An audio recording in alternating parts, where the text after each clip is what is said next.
you're about to see has taken our investigation team 6 months to research and assemble, and has involved them in a trip around the world. We have met the people at the heart of the UFO phenomenon, and it is their opinion that UFOs are here.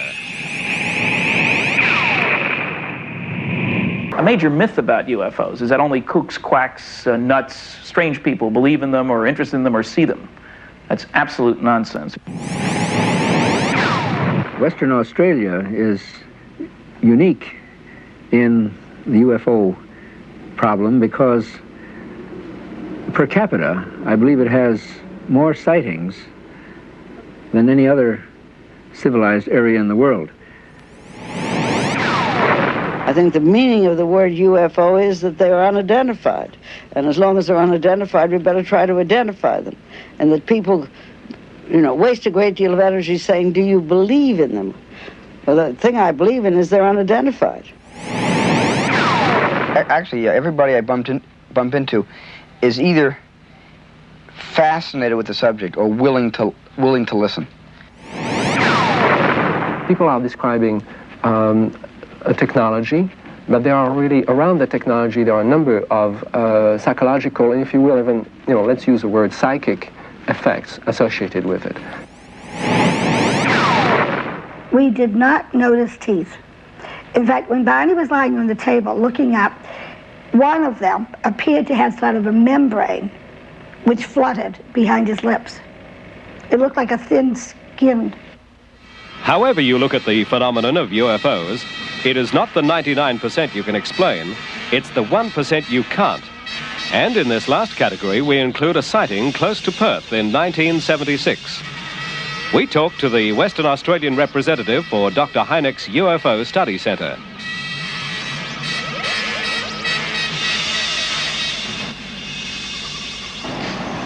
Moonrise, 3:25 a.m., 1 mile north of Wanneroo, going towards Yanchep in Western Australia. Jeff Bell, what are we doing here? Well, on February 8th, 1976, at this precise time and location, two chaps were going along this road, north of Wanneroo Road, and they noticed something unusual, and they sent us this report. Early on the morning of Sunday, February 8, 1976, while on our way fishing at Yanchep, we saw this red light low in the sky, approximately a mile north of Burns Beach turnoff in Wanneroo Road. We talked about this thing, whether it was a plane or something else, and on approaching I could see it wasn't moving. We were catching up to it. Getting level with this object, I couldn't see the red light on the back, so I asked my mate to stop, and I opened the passenger side door and watched this thing, and my mate moved over and watched with me. While we were looking, it was about 150 feet up and about 90 degrees from the car, and I noticed it had pink lights coming from windows, what looked like the front, and underneath it, it had this big shiny silvery light which looked like it was, spinning around. While watching this thing for 4 minutes, it took off very, very slowly in a southwest direction, about 400 to 500 meters, and stopped and hovered again. We watched it for about another minute, and then we packed them and took off. Do you think that looks like a Hollywood movie? Or is what they are saying so unbelievable? Star Wars, the film that is likely to make more money than any other in history, is only letting us get out of the observer's seat and into the pilot's. That, after all, is where we'd all like to be.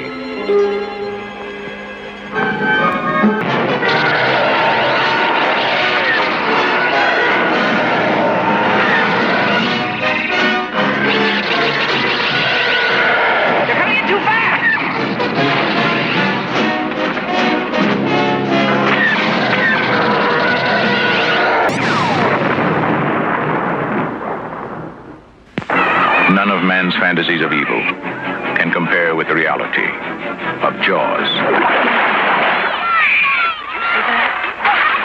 This is the extraordinary motion picture version of the best-selling novel, Jaws. That's a 20-footer.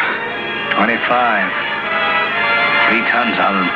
Hurry up, he's coming straight for us. Don't screw it up now. Don't wait for me. Now! Shoot!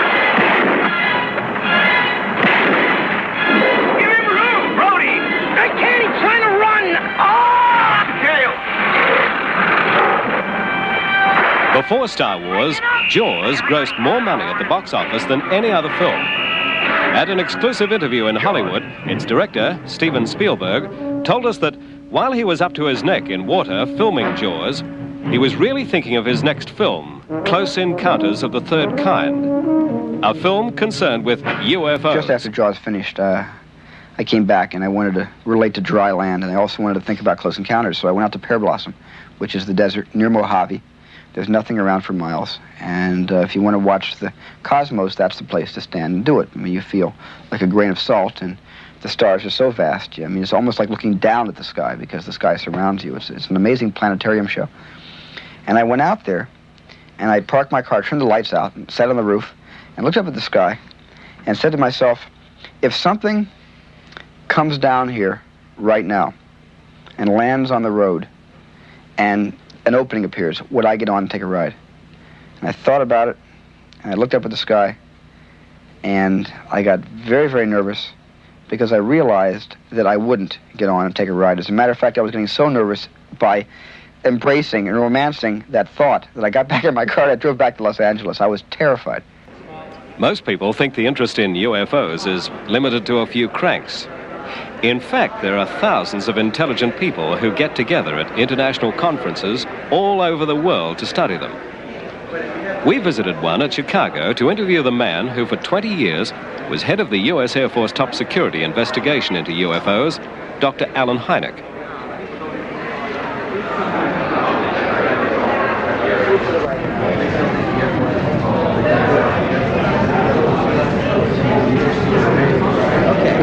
It's particularly heartening to me to see the rise of interest among scientists, and particularly astronomers, in the UFO problem. So it has often been said that why don't astronomers see UFOs? As a matter of fact, they do.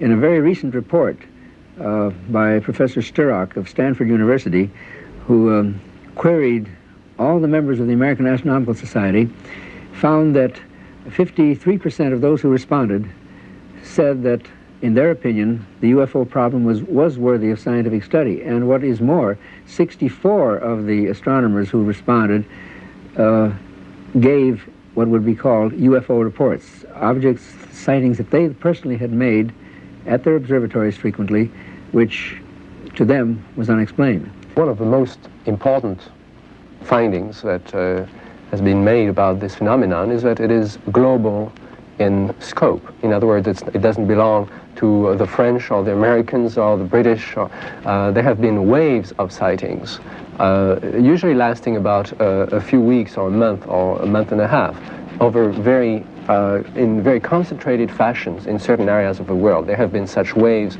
in Western Europe in 1954, for example. In this country in 1947, we know of waves in the Soviet Union, in China, in Australia, especially in Western Australia. And what is typical about these waves is that the people from all these different cultures around the world are describing the same thing in their own terms. What they are describing is an object that seems to be able to maneuver, it seems to be a technology, seems to come to the ground and leave traces. And there have been rings especially that have been found, burned circles that have been found very commonly in Australia that are absolutely identical to things that have been catalogued in this country, in France. There is now a catalogue of such traces that encompasses more than 1,000 sightings.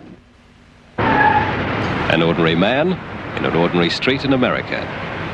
But this man started the 1947 wave of sightings that swept the world when he claimed to have seen from his mountain rescue plane 9 disc-like objects, roughly 45 miles away, flying at a speed of approximately 1,500 miles per hour near Mount Rainier, Oregon. The date? June 24, 1947. Later, when asked by a reporter to describe how they flew, Arnold said their motion was like saucers skipping over water. In the papers the next day, the world first saw the term flying saucer. On June 24, 1977, 30 years to the day after he first sighted them, Ken Arnold consented to speak to us. He had refused to make any public statements for the last 5 years. It's easy to see that after 30 years, he's still angry at the disbelief. Right here, we've seen something. I've seen something. Hundreds of pilots have seen something. in the skies. We have dutifully reported these things. And we have to have 15 million witnesses before anybody's going to look into the problem seriously? Why, this is utterly fantastic. This is more fantastic than flying saucers or people from Venus or anything, as far as I'm concerned.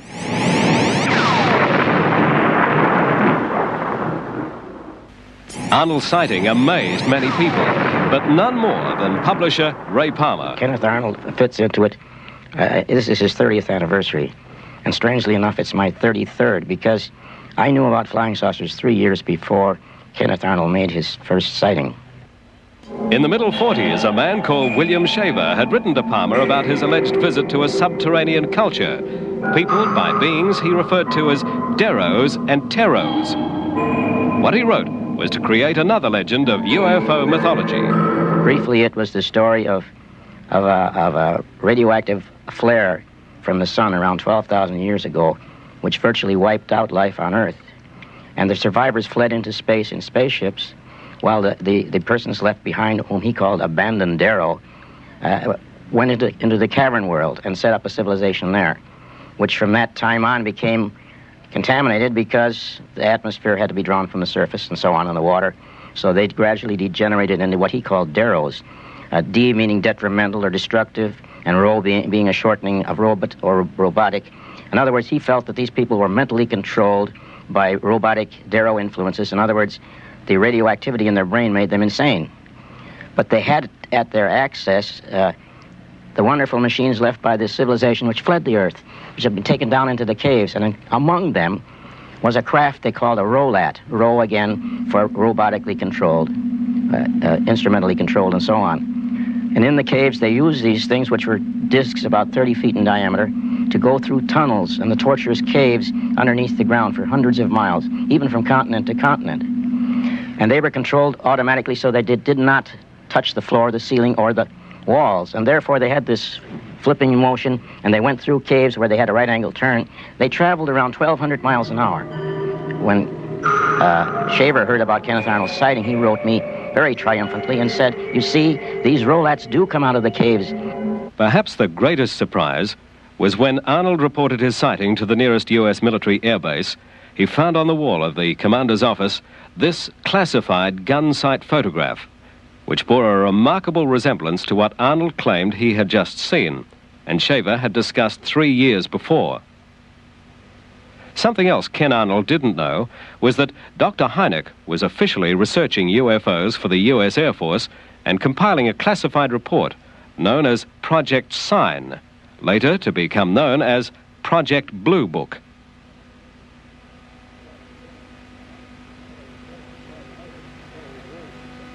Well, it was as an astronomer that I first became associated with the UFO problem.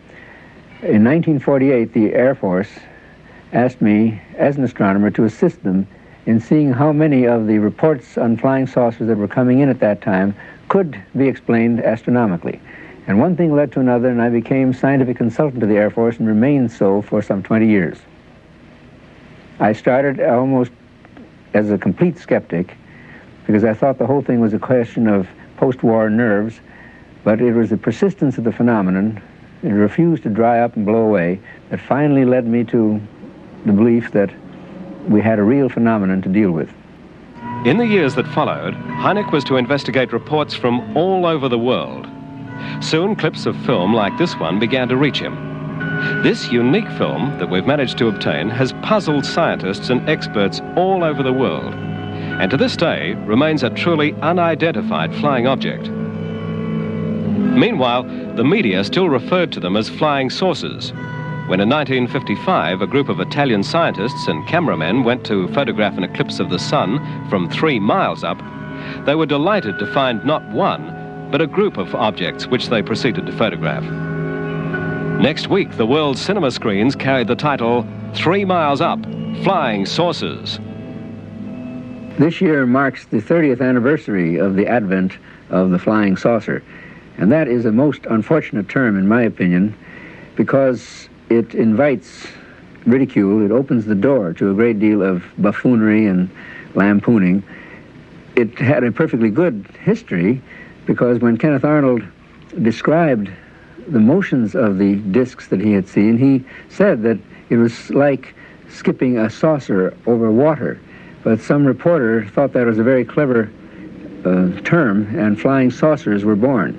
But it is really too bad, because it has caused a great deal of jokes and so forth. For instance, one common expression is that if you want to see a flying saucer, just goose the waitress. What do experts believe UFOs look like? Typically, we're dealing with apparently round, symmetric, disc-shaped objects, definite size, shape, surface texture, bigger in diameter than they are in thickness, protuberances that might be landing gears or antenna windows, might be decorations too, we don't really know. Things with definite size, shape, surface texture. There are other reports of things that are cylindrical, long cigar-shaped objects. And if you look at the landing cases, and of course I'm most concerned with landing cases, because then we have something to work with. These are cases, landing trace cases, where a UFO is seen on or near the ground, and after it leaves, one finds physical changes produced in the environment. If you look at those cases, and one researcher has collected more than 1,000 such cases from 55 countries, and they're similar, whether you're dealing with sightings in Australia, New Zealand, you got the same landing traces as in the United States, as in South Africa, as in Canada, England, France, all over the world. There aren't any laws of physics that stand in the way of flying saucers, either getting here from other star systems or performing here once they're here. Many people think that you can't get here from there. The fact of the matter is that there are published studies by reputable engineers and scientists in good technical journals showing that trips to nearby stars, and I don't worry about the distant ones, are feasible with reasonable round-trip time, shorter than a person's lifetime, without violating any of the laws of physics, and using staged fission or fusion propulsion systems, on both of which I have worked. Now, we physically tested fission nuclear propulsion systems when I was at Westinghouse. In 1967, we tested the NRX-A6, less than 3 feet in diameter, power level 1,100 million watts. That's roughly the same energy it takes to light this, or to provide the electricity for the city of Perth. As Perth, the city of light, was viewed by Apollo astronauts, other UFO sightings were being made in Australia. Dr. Hynek's worldwide organization has a branch in Sydney headed by Harry Griesberg and Bill Chalker. Sightings in Australia are so numerous that a special computer is needed to handle them.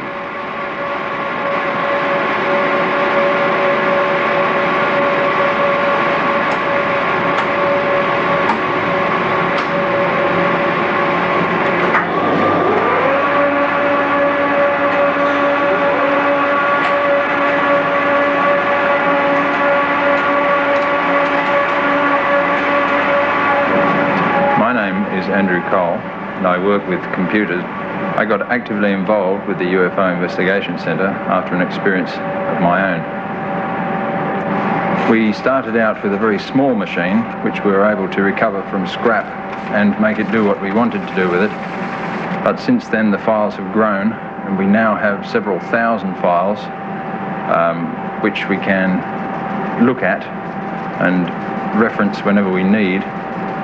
And this requires a much larger machine.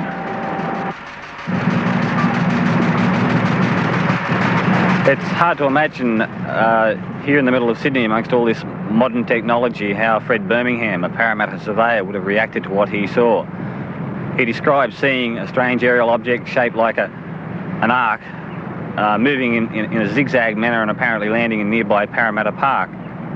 What followed was a description of meeting a being he called a spirit, and an invitation to visit and walk on board this ark. It paralleled many stories that are similar to it right around the world. And you read about these stories in newspapers all the time. But this story, in fact, is what constitutes the first recorded close encounter in Australia, the date 1868. As an industrial chemist, I specialise in the study of what we term close encounters of the third kind. In this type of UFO sighting, an unidentified aerial object interacts with the physical environment, thereby leaving a permanent physical record of its presence. What is the RAAF's official view of this? We visited them to find out.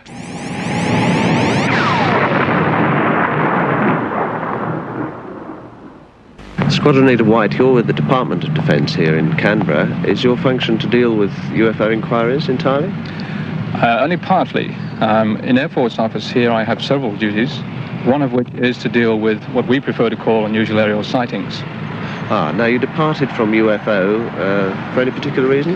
Yes, we think there's a fairly good reason to call them UFOs. The unidentified part of that statement is assuming immediately that we don't know what it is that people are seeing. Also objects, what people see are not necessarily objects. They can be weather factors, marsh gas, lightning, that sort of thing. The main problem that we see is the term UFO immediately conjures up in people's minds flying saucers, little green men. Yeah. So unusual aerial sightings we prefer. Are there unusual aerial sightings that cannot be explained? Oh, most definitely, yes. Yeah. Is there a sort of percentile there somewhere that... I'd say about 90% we can explain. 10% on average we can't, for various reasons. They may be put in too late, insufficient information, some are hoaxes, but definitely some we cannot explain. Yeah. Well, it's a fairly unusual thing, and we appreciate it very much that we can talk to you, because it's, I think, fairly rare that you give interviews at all. Correct. Thank you. What's the official policy that I think we should establish for Yes, you? I think so. In the early 1950s, about the mid-1950s, the government of Australia, along with the governments of America and United Kingdom, thought there might be some threat to national security with the sightings of all these peculiar happenings. So they asked the IAAF to investigate all the reports and come up with the facts. And after about 10 or 12 years, we could not produce any information that suggested there were any interlopers from outer space. The 10% or so unexplained, we couldn't explain, but on the other hand, they didn't suggest any interlopers. The one thing, of course, that the UFO societies say to me is that they believe that the RAAF is passing information to the USAF and other countries. Is that true? Not exactly. We don't have any direct liaison with the USAF or the RAF, but certainly we get inquiries from overseas, from the UFO societies, from people, and we will answer them. If they want information on our sightings, then we'll send it to them. It is possible that some of these reports will filter their way back to the USAF, but we have no direct liaison. That was the military air arm point of view. What about the civilian aviation scene? This confidential report from a civil airline captain was given to us reporting an incident that took place over Western Australia in 1976. The Department of Transport knew of no known traffic in the vicinity, and the Met Office knew of no possible cause for turbulence. If the turbulence we hit was caused by an object, I'd estimate it was moving at, say, between Mach 2.5 to Mach 3. That's around 2,000 miles an hour. Passengers were hurt, and the stewardess was off for 6 months and with an injured back, and seats were broken. We also spoke to a local air traffic controller who wishes to remain anonymous. I've been a radar controller for something over 10 years, and during that time I've seen several returns on the radar screen. They appear out of nowhere and they disappear, and they don't appear to be able to be explained by the stock answers which we can put to such returns, such as flocks of birds, balloons moving downwind. Some of these returns have been moving against the prevailing winds. Nothing as dramatic as perhaps the air traffic controllers in the States have, where they've actually been able to investigate such sightings with aircraft. Nothing as spectacular as that. Nonetheless, something that I can't explain. And from Kalgoorlie Airport last year, a report from the duty meteorologist. The UFO passed across the sky from the northeast to the southwest, not directly overhead, but a little to the south of me. The object looked oval from my viewing angle. It appeared in size about half that a 5-cent coin would be when held at arm's length. It was white, and the whiteness seemed brightest at the edges, which weren't sharply defined. There was no sound, and not knowing the size of the object, it was pretty impossible to estimate its altitude.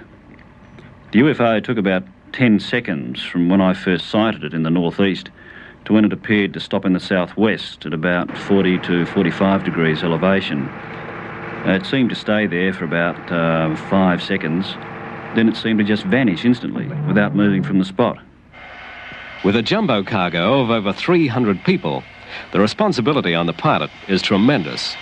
Did they ever see anything unusual? Flying on Eastern Airlines from LA to New Orleans, and my production designer, who was on the airplane with me, was talking to the stewardesses about the movie we were making, and he mentioned to one of the stewardesses that it was a film about dealing, with UFOs.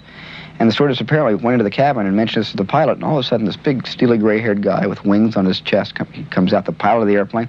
They point me out. He sits down next to me, and he said, will this be a serious movie, or is this just going to be a comedy or a sci-fi? And I said, no, we were taking the subject very serious. And then, knowing that I wasn't about to laugh in his face and ridicule what he was about to tell me, he sat down and he told me 2 experiences he had while flying with Eastern. One was a nocturnal light that traveled very, very quickly across his glide path. It startled everybody because of its speed. It wasn't a shooting star. It wasn't up there. It was eye level and moving very, very, very quickly. Something that was passing very close across his bow. In the shadow of some of the world's tallest buildings, we were told of the most dramatic UFO experience that a human being has claimed so far.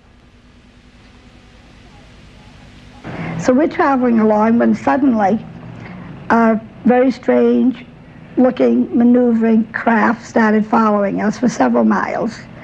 In an area called Indian Head, this craft left the highway, left the top of the mountain, came out over the highway and stopped in midair. And we could see it through the binoculars. A curved windows, red light on each side. Now Barney decided to get out and try to identify this craft. And he saw a group of human-like figures standing in the window looking down at him. And he had the feeling that he was being told to keep looking, don't be afraid, no harm's going to come to you.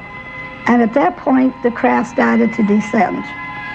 Barney was filled with fear, thinking he was going to be captured.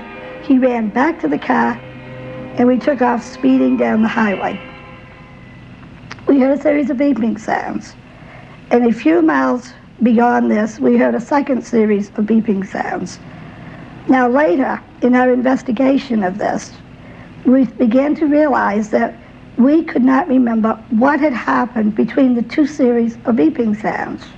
When the story leaked out, an eminent psychologist placed Betty and Barney into deep hypnosis. The hypnosis proved that Barney and I had been captured and taken on board a UFO. After the first series of beeping sounds, we were speeding down the highway. Barney left the main highway onto a side road, and then a sudden left-hand turn onto a very narrow woods road. The beings whom he had seen on board the craft were now standing in the middle of this road. And the car motor stalled. Barney was trying to start the car. It wouldn't start. They separated, came up, and took us out of the car in 2 groups. They took us through a path in the woods to where the craft was on the ground, took us on board, took us into separate rooms, gave us physical examinations. And during this examination, we learned they had put a cup-like instrument on Barney's abdomen.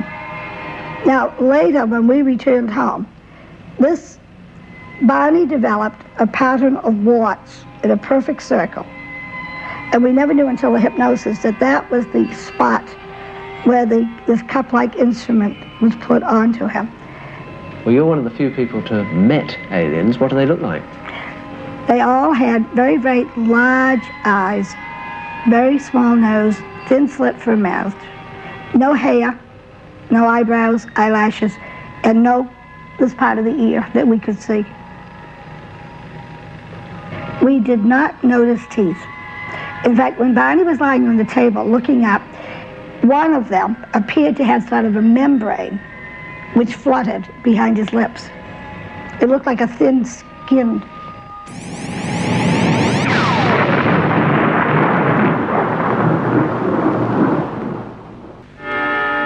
But it's not an exclusive American right to see UFOs. One of the most credible witnesses we interviewed was an Australian minister, the Reverend William Gill, posted before the time of his sighting to the Anglican mission in Boinai, Papua New Guinea. One night at 7:45, as he stood with 38 other people at the edge of the mission playing field, every one of them saw the same thing.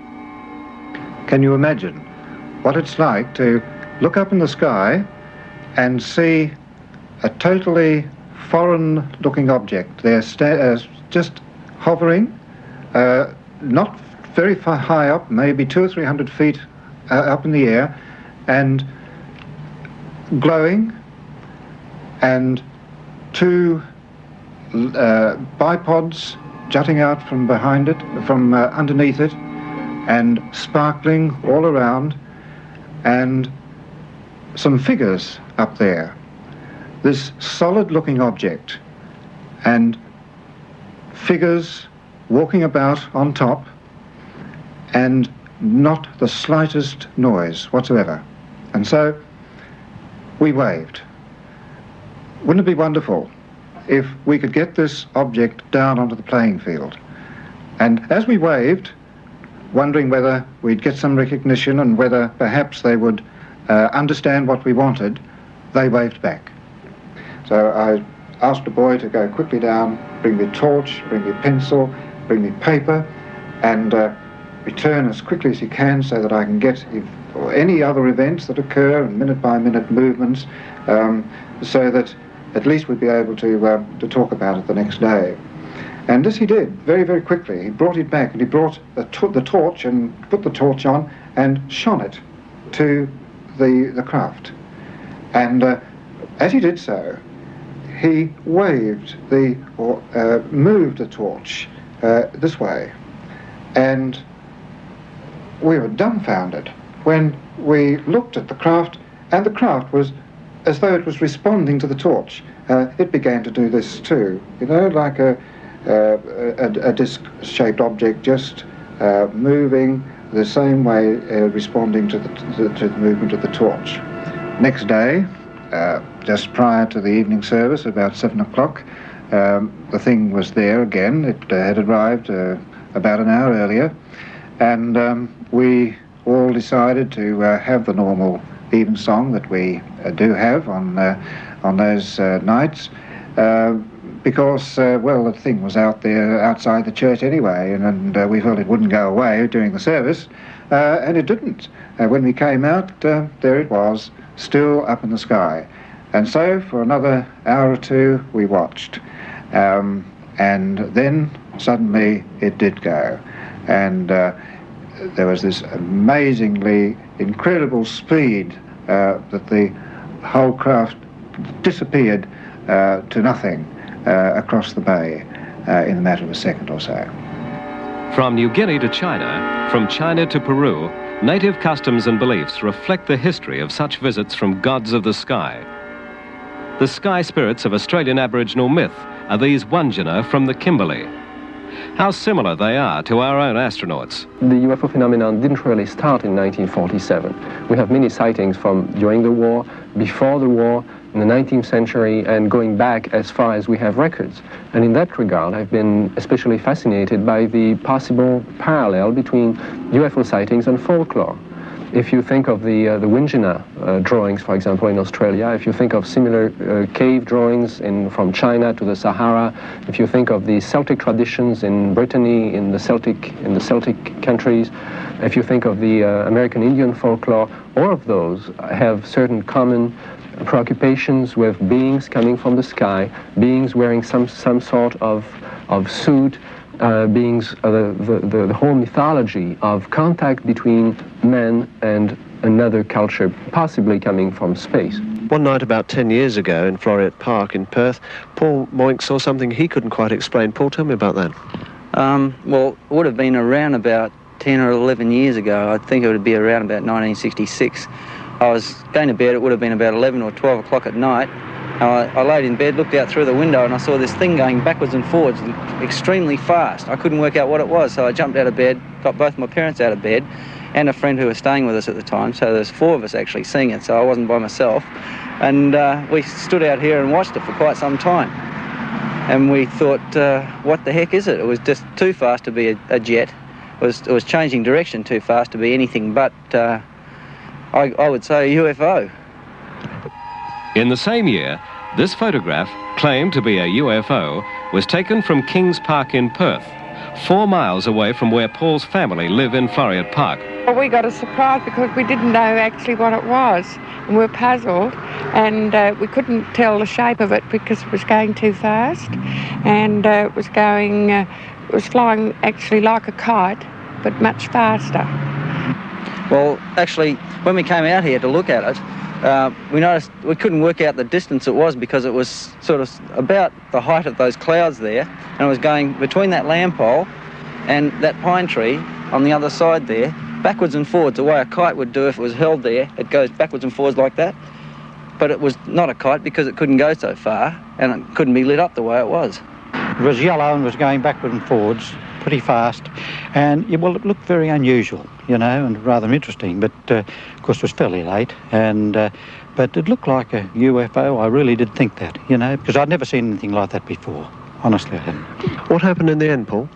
Well, the fact that it was going backwards and forwards so fast, it wasn't actually stopping at each time that it got to the point that I wanted to turn at. It was just going there and straight back again, so it wasn't stopping, and after it had been doing this for quite some time, it wasn't lighting anything up or looking at anything, it didn't seem to be, but it just disappeared straight away from us, straight off into the north. Fast? Fast, yeah, it just disappeared, like it was going away so fast that it disappeared into the horizon sort of thing. Could the swift disappearance, so typical of UFOs, be caused by pursuit, as in this clip from 20th Century Fox?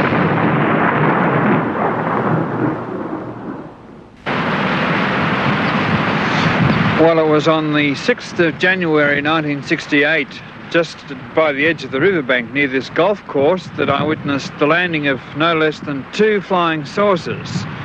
A negative craft and a good guys craft. There are both good guys and bad guys. And the whole thing started off when the State Electricity Commission built a 66,000 volt power station next door to my home. And these attracted the flying saucers, which came and had a look at it while it was in its construction stages, and when it was switched on especially, they came around in droves, measuring the magnetic fields around it. In those days, in 1968, we had Essendon Airport in Melbourne. Tullamarine hadn't been built, and aircraft took off like flocks of birds all over the place. And this particular plane had to bank on this evening, the 6th of the 1st, 68, in order to miss this flying saucer, which then, after it left the paper mills, trundled off across the sky over here to the Kew Boulevard. So I had my camera loaded up with 400 ASA black and white 8mm film, and I took it and followed this UFO down by the roadside, by the river, and I got some spectacular film of a landing. I had a sudden impression to look up, and lo and behold, this light in the sky was getting bigger and bigger, and I realized it was going to land. And it did land, but I was so surprised, because watching a UFO land isn't any normal event. I was so surprised I didn't get a picture of the first landing, and just as well because this was a landing by the men in black, what we know as the negative flying saucers. But after I'd recovered from my surprise, I did get enough gumption to photograph the second UFO, which came from Ashtar Command, which was in hot pursuit of this first UFO, and this is the one that landed in the movie film I took. Now, 10 years later, this is the spot where the flying saucer landed, and I revisited the location, and this is an approximate angle of what I shot on my movie film 10 years later on today. This picture was taken the morning after the landing. It left a burnt circle 60 feet big in the grass. This second picture was taken 7 years later of the same burnt circle, and as you see, nothing has grown on the spot. Well, now, let's take a look at the burnt circle 10 years later and see whether or not anything has grown.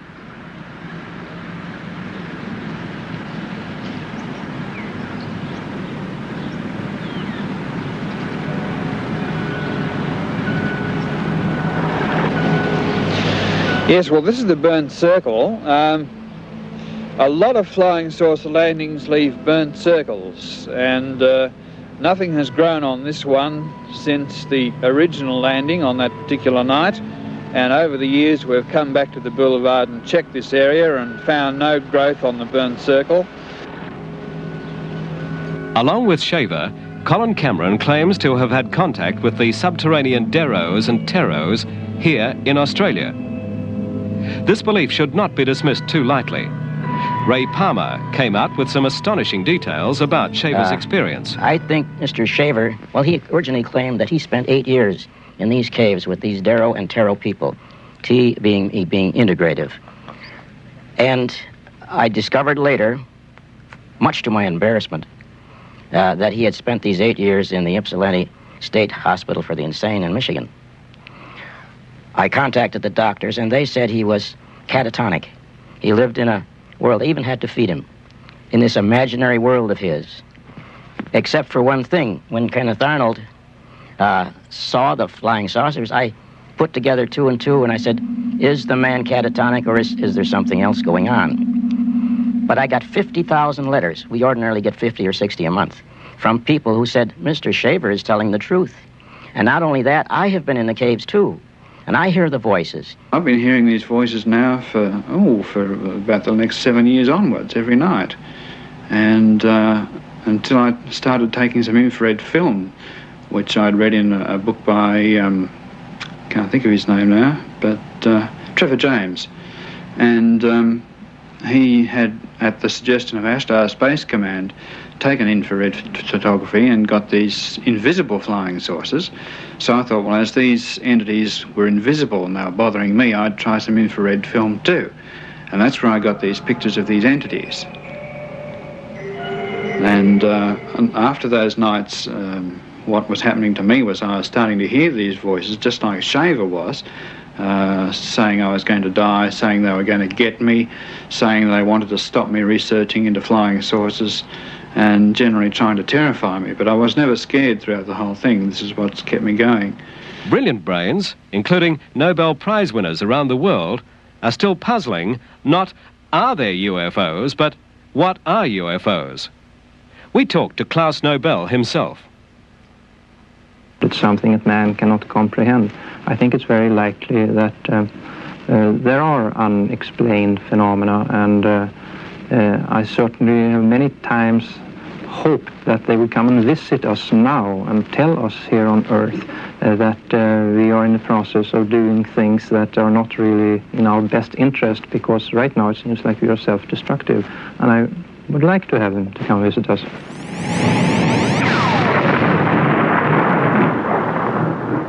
My personal opinion today is that the flying saucers exist in our atmosphere. They are intelligently controlled, that they do convey or carry people just as real as you and I, except in a different sense. Personally, I'd say I'm an agnostic, if one can apply that term to the subject. I've seen many reports. Some of them are definitely weird, but until I see one, I don't believe. But I'm not going to say they're not there. Well, now, what are we to think of this kind of phenomenon?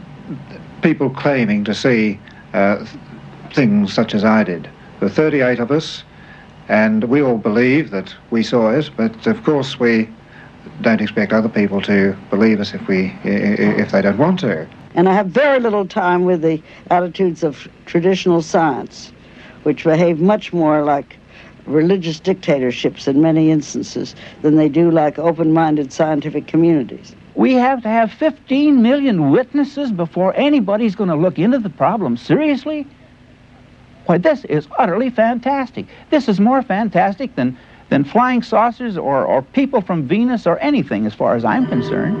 If 15 million people did collectively see something like this flying over a major city, as here in Perth, Australia, experience leads us to believe that there would be a complete breakdown of the social order, like the riots in New York when the lights went out. In the MGM film Soylent Green, we get a taste of the chaos the future may hold.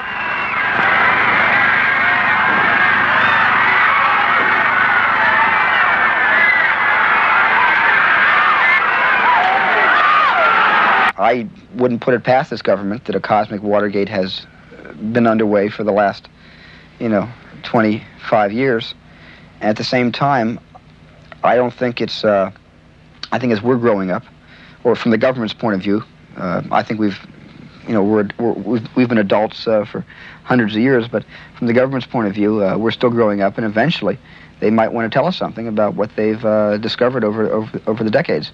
There is a rumor that was in U.S. News and World Report a number of months ago that Jimmy Carter might make some unsettling disclosures about the UFO phenomena sometime in December. It's perfect timing. I opened my movie in December, so it's perfect timing. There is a shyness and a reluctance on the part of many witnesses, and understandably so, against reporting, because too many have been ridiculed and life has been made somewhat miserable for them. But at the Center for UFO Studies, both in the States and in Australia, it is our standard practice never to use a person's name without their specific permission. So if any of our viewers have what they feel is a valid UFO experience and have not reported it, by all means, I would say it is your scientific duty to report this, and with the assurance that your names will not be used without your permission. A graduate nuclear physicist in America felt it his duty to report a sighting he shared with 12 other people. Perhaps he will prove, in the light of future events, to be the most credible witness of all. This rare official document was signed by the then governor of the state of Georgia, now the President of the United States, Jimmy Carter. As we were about to finish this documentary, another intriguing explanation of UFOs was given to us by an ex-FBI informer now living in Perth. A research physicist, what he has to say is what he believes to be the truth.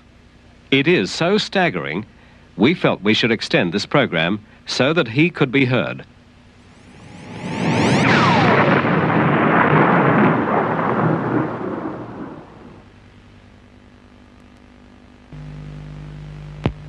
This scientist believes that man holds the secret of anti-gravity and can produce flying saucers at will. We interviewed him at a private house in Perth. Well, originally I didn't start to investigate UFO phenomena. I suppose I started studying the physics that led me to this point, 62 to 64, at the United States Air Force Academy as a cadet, in a special government program. As you're aware, the Air Force Academy is outside NORAD in the Colorado Mountains. It's a few miles up the hill from it. And I was trained there with 180 some odd other characters to do research in areas of electrogravitics. Later, we were programmed with libraries of information by slides flashed up on a wall at the rate of 200 pages a second. We couldn't even read them, but they were being implanted in our minds subliminally. It was a very classified project, and for the most part of it, while we were being programmed, we weren't aware of what was going on. I mean, we had normal classes in physics and calculus and this sort of things, but this stuff was being programmed in so that we had to assimilate it or bring it to our conscious mind over the months and years that followed in dreams and kind of daydream periods during the day when we're awake. But I left the academy in '64. I had a top secret security clearance with the government, and then eventually that lapsed to secret. And I did a bit of time in the reserves, Air Force Reserves, with the Strategic Air Command outside of Fort Worth. And then proceeded to do private research in this electrogravitics, thinking that I had cracked the secret of anti-gravity all by myself, and jumping up and down in my father's labs and mines in Dallas. And one day I was approached by the government and a kind of an emissary from Dr. Edward Teller's office, Dr. James R. Maxfield. And he told me what I'd been doing in my lab and the details of stuff I haven't even written down or told anybody. He knew, and he had other people like myself sponsored in this kind of research around the country. And that was the first time that I knew that the U.S. government was actively involved, had been, and was still actively involved in the control of gravity with electricity. And who did this man represent? Well, his job, as his job qualification is he's the director of the James R. Maxfield Radiation Research Clinic in Dallas, Texas. The same Maxfield that invented the irradiated thread treatment for cancer of various organs.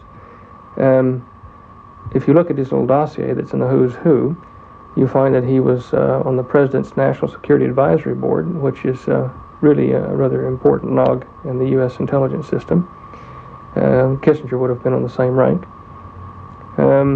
You find that he was closely affiliated with Dr. Edward Teller, who was the kind of dubbed the father of the hydrogen bomb project in the United States, but he told me that Dr. Teller was the head of anti-gravity research there, had been, I don't know whether he still is, and that he had worked on a similar project with him. In fact, the letter that you and I viewed earlier from my files from Dr. Maxfield to this government and to Sir John Williams did mention that fact, if you recall. So what happened to you then? Well, they suggested that I finish my research in Australia.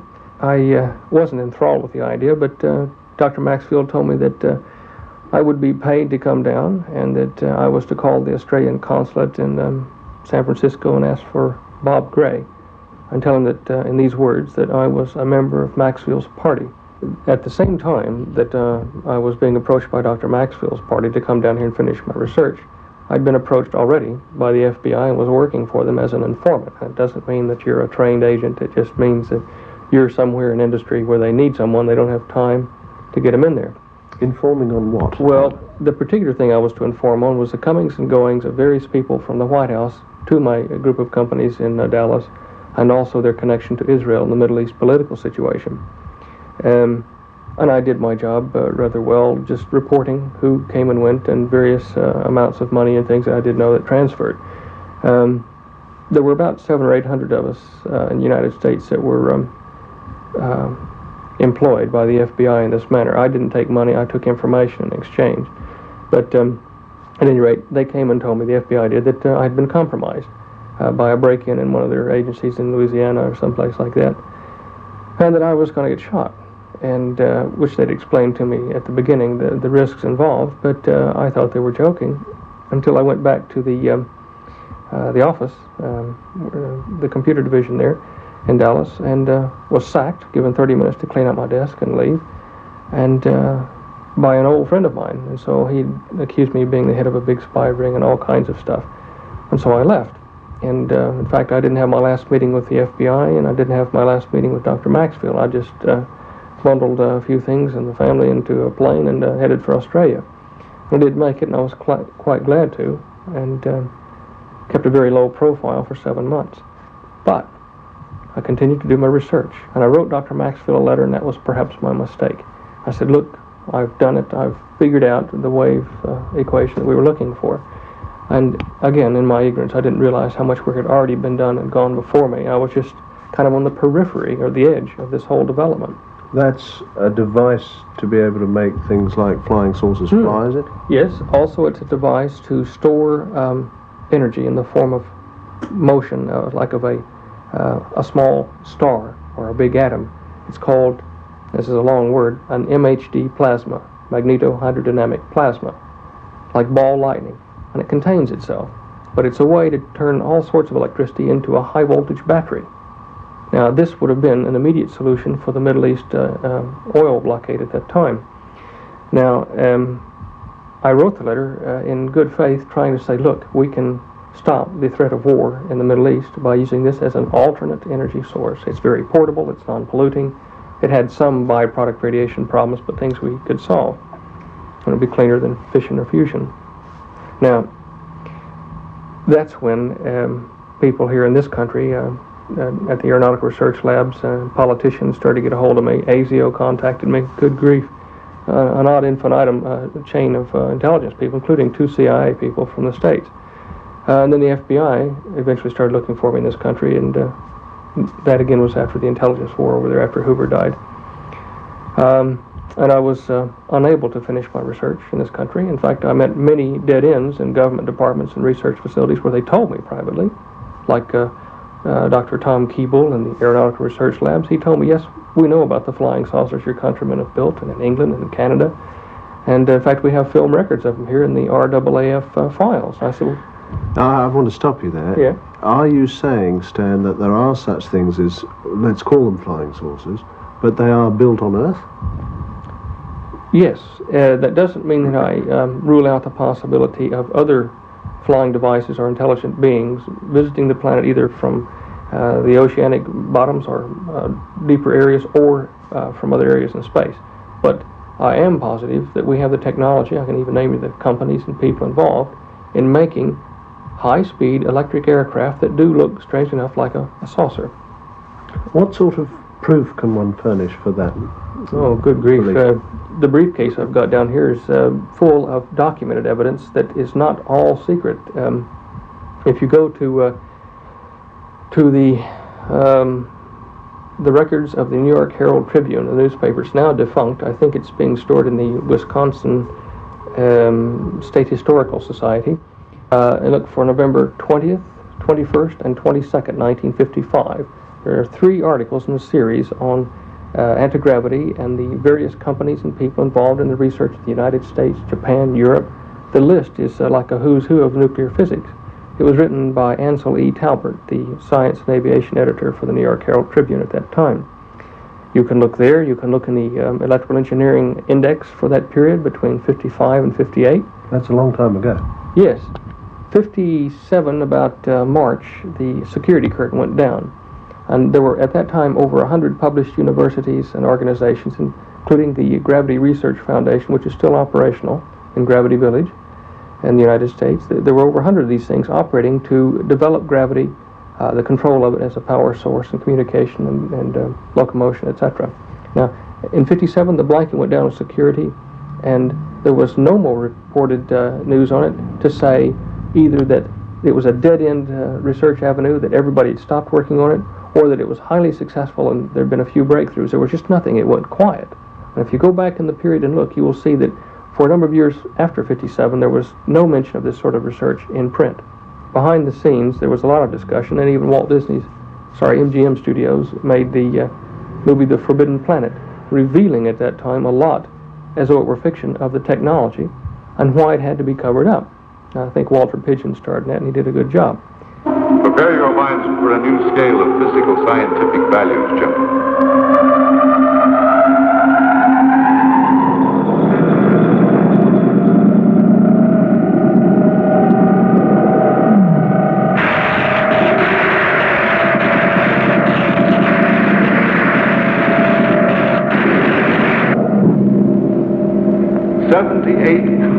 Levels.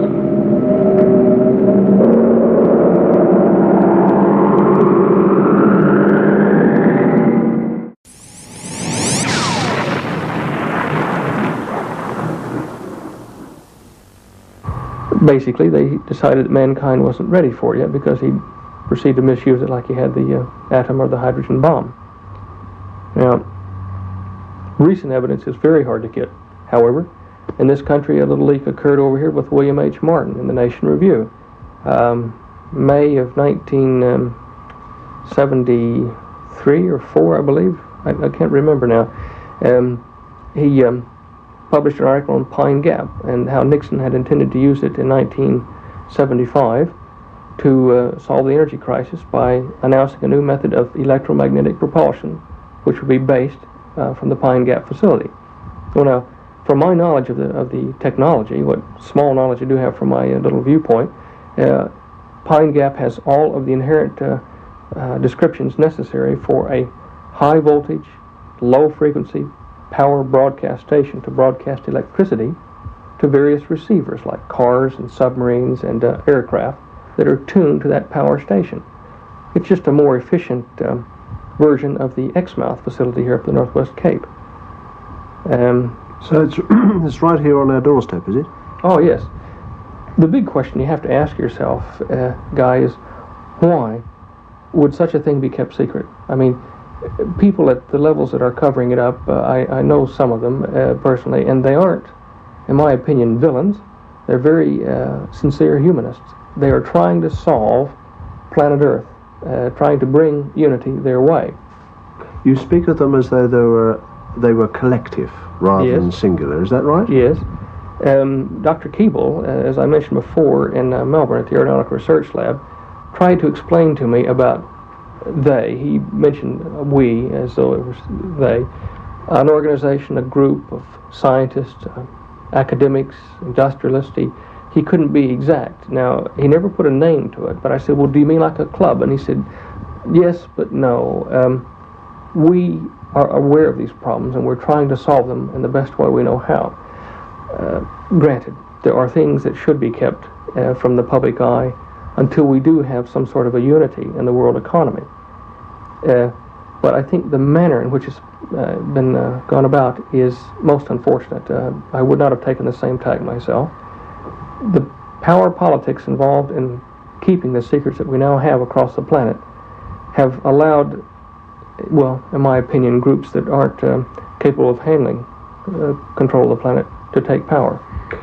So what basically you're saying, and correct me if I'm wrong, is that we've got a situation where you maintain various countries have perhaps a top-level intelligentsia who are in possession of a common set of facts which transpose country boundaries now, and it's a worldwide sort of thing.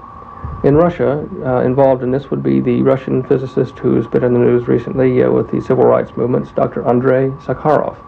Also in his country, an ex-KGB agent, some 25 years, but a physicist, and a former hydrogen bomb project development engineer, physicist, is Dr. Bruno Pontecorvo, working on gravitic engines in Siberia. As I told you, in the States, it was Dr. Teller and affiliates there. I don't know all of their names. But these people have all been working together as scientists who go above governments. And look, they're sincere. I can't blame them for doing this. It's just that they have lost control of what they tried to set up. Has that association got a name? I don't think so. When I worked with the FBI, there was a political and financial institution that I was ordered to investigate with many other agents, and it was called the Illuminati, which is a general term meaning the enlightened or the wise ones. The investigation of this led me to the Council on Foreign Relations and to the Club of Rome, which are linked by joint directorships under Carol Wilson. This is again another tale, but you put yourself in the scientist's position in the mid-50s.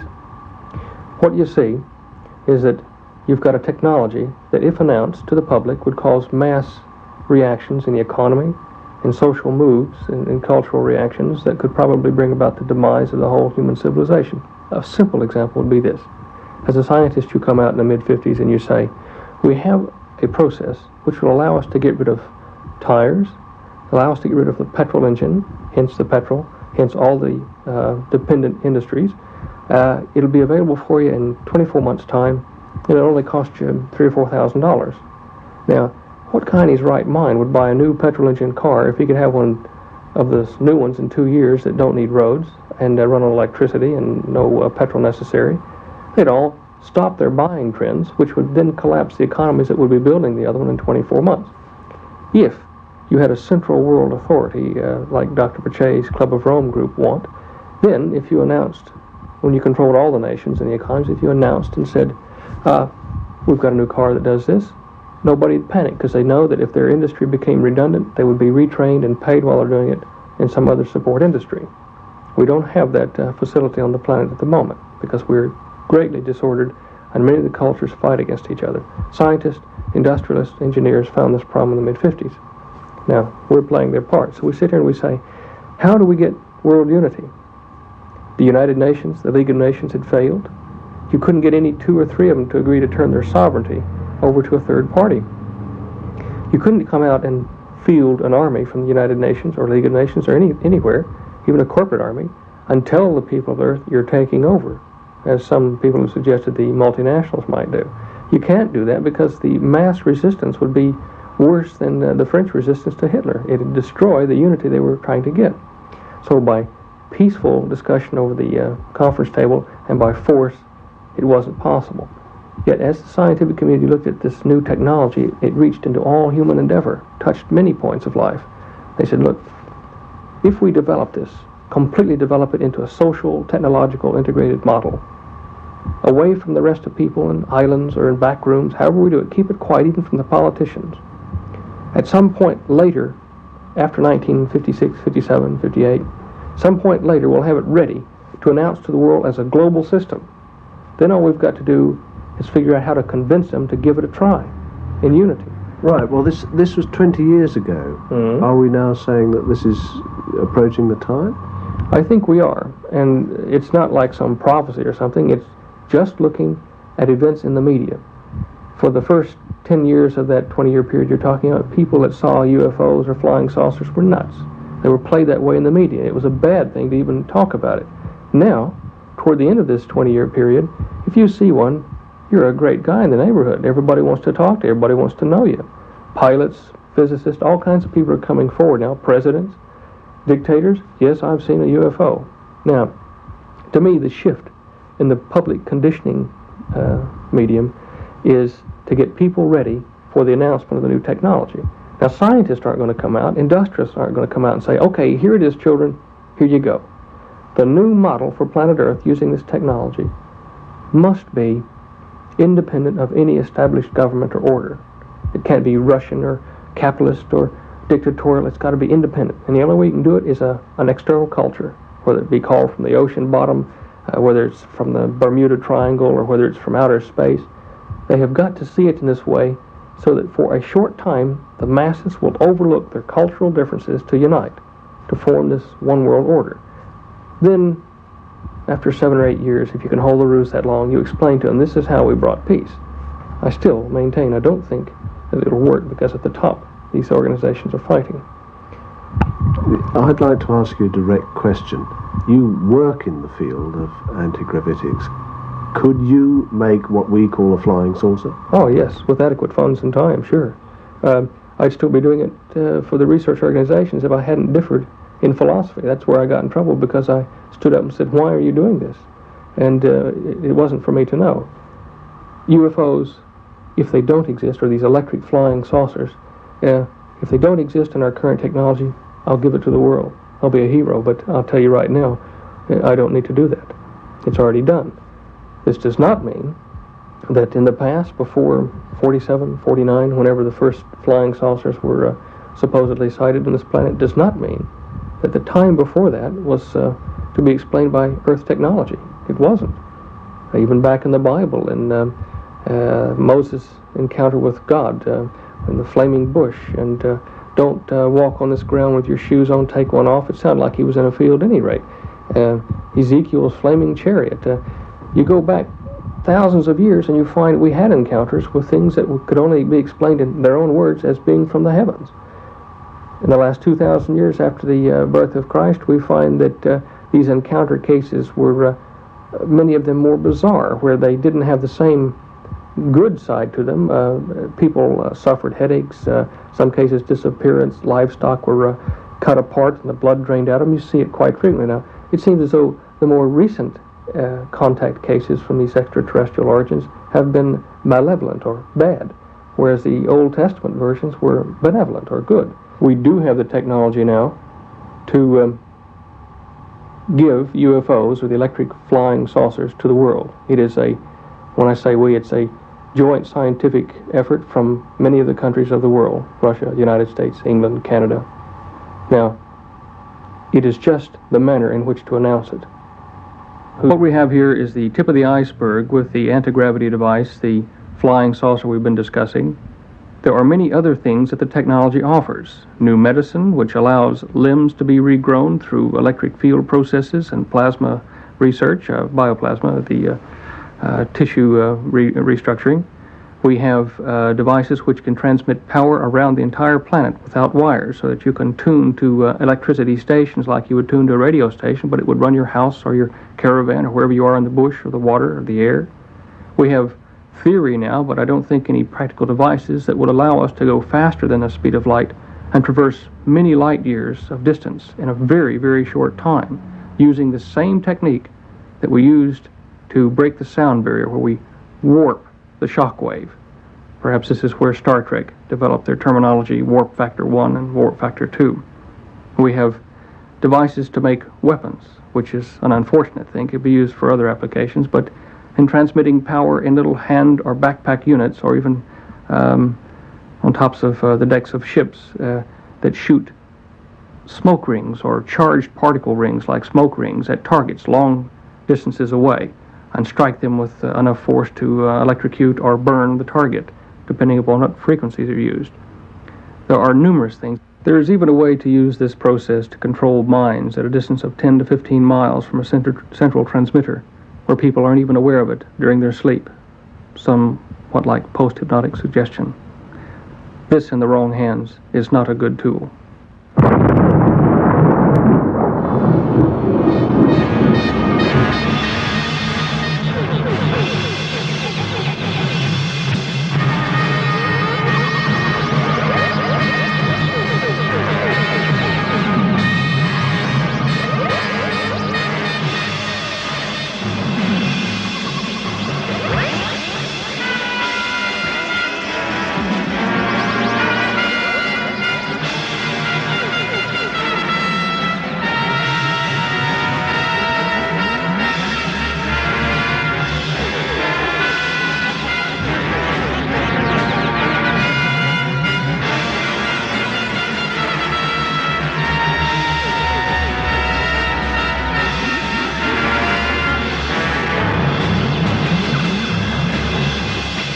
We have to have 15 million witnesses before anybody's going to look into the problem seriously?